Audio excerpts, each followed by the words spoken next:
If you've ever sat staring at a blank Ableton session wondering why your loops sound flat, this video is about to completely change that for you, because by the end of this short 10-minute tutorial, you'll know exactly how to make your melodies, chords and bass lines dance around each other using Ableton's creative MIDI tools and multi-clip editing.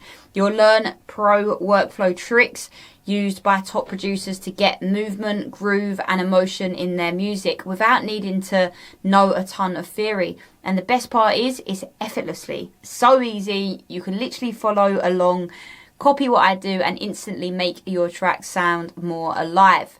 So let's get into it. Okay guys, so for the purpose of this lesson, I've just wrote out a melody and a bass.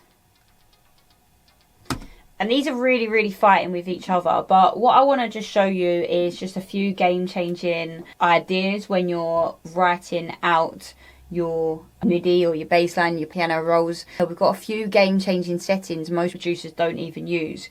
We've got legato down here, which basically, if you highlight all of the notes, basically lengthens them to that next either note or grid or whatever it may be. So if I just show you what it does, if I shortened all these notes and there was spaces between them all and then hit legato, it lengthens them so there's no spaces, so it sort of goes to that next grid or next note and it lengthens those notes out. The other thing that we can do is try reversing the notes. So down here we've got reverse. It sounds actually really good either in reverse or not reverse, so that can give you instantly some creative ideas of how to write the notes, where to write the notes, by just simply highlighting them all and reversing them and seeing what Ableton gives you of what you've written out but in reverse, and you never know, it might sound better. And what you could do, you could even just reverse half a bar, so you could, or a full bar, so you could reverse this section, yeah, reverse that and then reverse this part and have it a bit like a call and response. So we've got the normal notes we've written out, then the reverse notes, then the normal notes, then the reverse notes, and then see how that sounds. Next up, you've got invert. So if I highlight all of these notes and click invert, it basically just flips them up. Okay, you got to be careful when you do use some of them, it can take them out of key, so you can see that we're not actually writing in the F minor scale anymore, because it's actually put these notes on a G flat and that's not in our scale that we want. So sometimes it doesn't work, but we can just Command Z just to undo that. I'm going to actually Command Z a few times to get it back to where we was at the start. I think we was here. Yeah. And then we just press legato, okay? Don't forget the fold button. So if you click fold, it's just going to fold it to all of the notes that you've got. And because I've done this, I can quickly see that we've got some notes out of key. These notes are out of key. I didn't actually hear that, but I hear funny enough. But what I'm going to do is just move them up so they're in the right key. We've got this note as well. And that's where that fold function actually comes in quite handy, because sometimes you don't notice little notes like that. And then if you fold it again, now we've got only purple lines, which means everything's in key. Remember, we can go down here to the velocity tab, and if you click randomize, you can actually take it off grid slightly. So I'd highlight all of the notes, click randomize. So if you turn this one up with randomize, it's going to randomize all of the notes velocity, okay? Yeah, you can lock that in. The velocity is just randomized on the notes, so it sounds more human, more natural. With Ableton 12, you do have this generate button down here, and you can generate different patterns. So now let's look at one of my favorite creative tools in Ableton, and that's multi-clip editing. And this is what separates producers who guess from those who actually design their grooves. So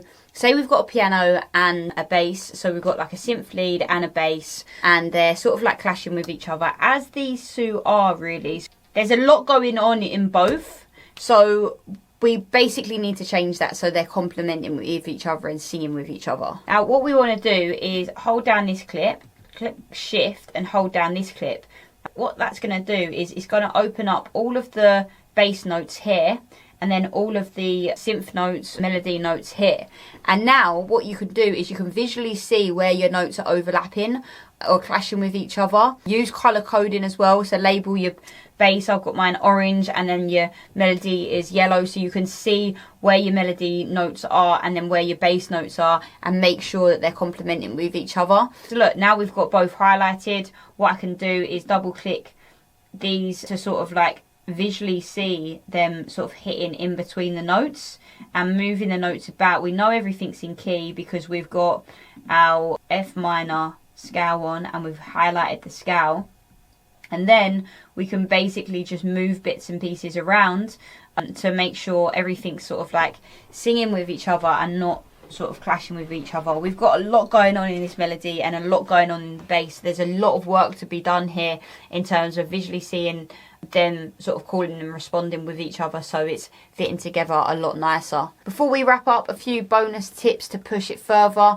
Ghost notes, so use lower velocity ghost notes to lead into stronger hits. So if you want to keep a note there but you don't want to clash it with something else, you just like pull the velocity right down and almost have it as like a ghost note, so it's still there but it's leading into a stronger hit on the next section that you're really liking. One final thing that I did want to mention, if you are stuck writing a complex melody or bass line like this, what you can also do, if I just get rid of these completely, I just want to show you a super amazing trick. So if you've got your sample pack and you've got a bass line loop in the sample pack that you like, so say that one, what you can do is visually see where the bass line is hitting and then write in a MIDI that sort of hits on the same notes. So if we insert a MIDI track,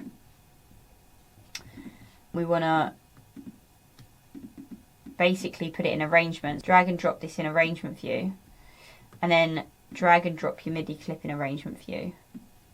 And then what we want to do is visually write out the notes in the key that you want. Say we want this in A minor. Highlight the scale, and then what we can do is write out the notes, what basically zoom in, so zoom right in. So then say we write a note here and then have the length the same as the audio length of the bassline loop that you like. So then you're writing out in MIDI the bassline. You're still selecting, you know, where you want the keys to hit, but you're following along this audio form. Can you see how I'm following along? I know that a new one hits there because it's got a stronger audio waveform at the start. And then I'm clicking down here. And then I'm clicking there. And I'm just matching up the pattern. Quite simply. And it just gives a little bit of inspiration really. Like if you're at your early stages of writing music, sometimes this stuff can be quite hard. You can lengthen that one out. Sometimes this stuff can be really hard to sort of like write in music. But if you do this, you can sort of like follow along a pattern, and usually it's going to sound a lot better if you're at the early stages than sort of just writing random notes, because you're following sort of like a pattern. It's just a bit of a golden tip, that one, that helps you sort of like think of how you want your pattern for your bass line to be, and the same for your synth loops, and how that pattern should be, and to take inspiration from that if you're feeling stuck at the early stages of your career. But yeah, that's all from me. I'll see you in the next lesson.